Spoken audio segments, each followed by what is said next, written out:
Ang pangarap naman natin, tayong mga nagsisimula sa mga negosyong ganito, mas marami pa ang makatikim, nang sa ganun ay yung produktong binayong hipon ay mas lalong makilala, hindi lang dito sa bayan ng Dolores, kundi sa iba't ibang karatig bayan natin or even sa buong Pilipinas.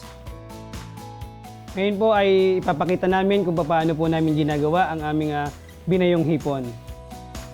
Una po, kapag mainit na yung ating kawali, lagyan natin ito ng mantika. Igigisa po natin itong bawang.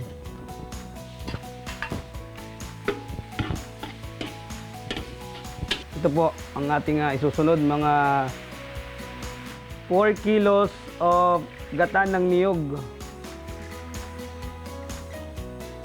Ngayon naman po, kunin natin ang ating binayong hipon at ilagay na po natin. Ayan po natin siyang mag-spread at lumubog sa ating gata. Natin pong halu-haluin. Medyo may katagalan lang ito, kasi hahayaan natin siyang yung gata niya mag-evaporate. So maiiwan lang talaga sa kanya is yung mantika. Lagay natin yung ating konting sugar, ground black pepper. Ito yung kalamyas. Ito po yung magbibigay ng additional na lasa sa ating binayong hipon. And then, ang ating suka.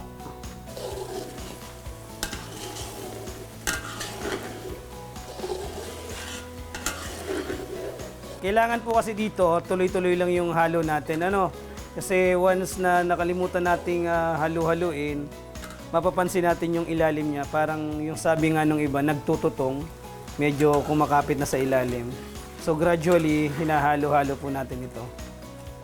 In about 1.5 hour, lulutuin natin ito. And after 1.5 hour, so makikita natin yung finished product nito. Makikita natin na yung gata niya is nag-evaporate na. So yung coconut oil na lang together with the binayong hipon yung matitira dito after 1.5 hour.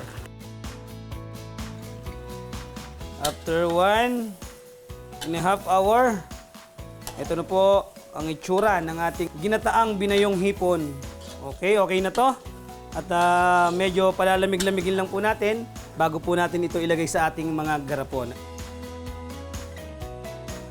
Mayroon tayong mga kaibigan na nagdadala sa Manila, sa Laguna. Asyan po, may mga pumupunta dito kapag sila ay bumibisita or sumisimba sa Our Lady of Sorrows National Shrine. Dumadaan sila dito at sinachat po nila ako, Sir, Tutoy, dadaan ako dyan kukuha ko ng 10 piraso at dadalhin ko sa Batangas. Ganun po, halos lahat ng mga dumadaan dito sa amin.